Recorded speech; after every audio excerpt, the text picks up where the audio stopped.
Hello, c'est HR, votre chroniqueur. Alors aujourd'hui, ma vidéo s'inscrit dans la continuité de ma vidéo Parlons cinéma, parlons technique. Ma première vidéo était consacrée au changement de bobine avec le fameux sigle en haut de l'écran à droite. Là aujourd'hui, je vais m'écarter quelque peu de l'écran pour me retourner vers les sièges. Alors vous allez me dire pourquoi?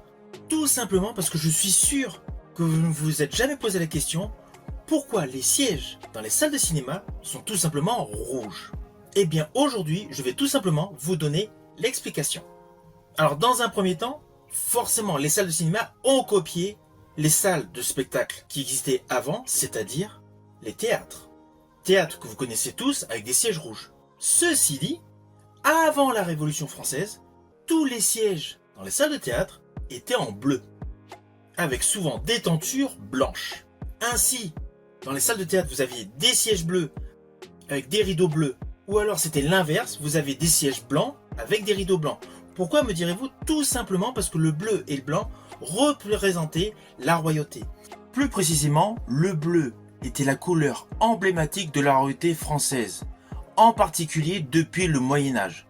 C'était la couleur des rois capétiens, souvent associée à la pureté, la noblesse et le pouvoir divin. De ce fait, utiliser le bleu dans les théâtres renforçait l'aspect royal et solennel. Par ailleurs, le blanc, également couleur symbolique de la monarchie, était surtout utilisé par les royalistes pour symboliser la pureté, la lumière et l'ordre. Naturellement, avec la Révolution, tout ceci fut changé et remplacé par la couleur rouge.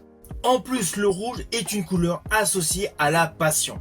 Ceci dit, il ne faut pas oublier qu'au temps de la royauté, les salles de théâtre étaient suréclairées pour montrer le public pendant la durée du spectacle. Car à cette époque-là, cela faisait bien de montrer qu'on était présent. Avec la Révolution française, cela a tout bousculé.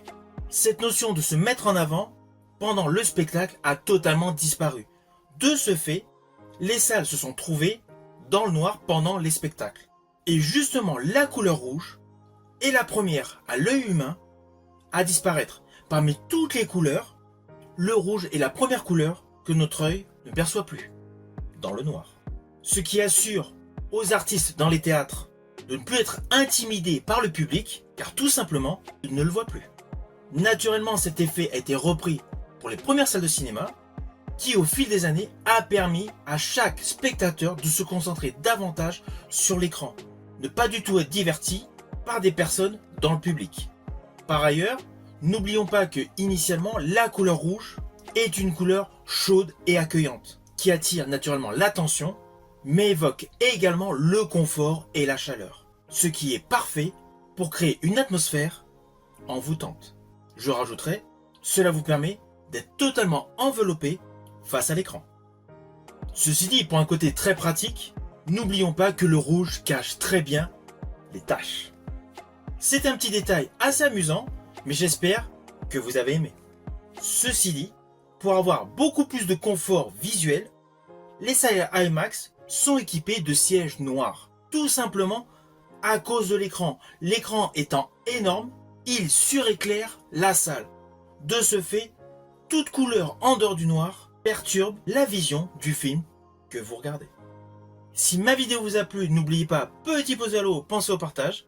Quant à moi, je reviens vers vous pour une autre vidéo.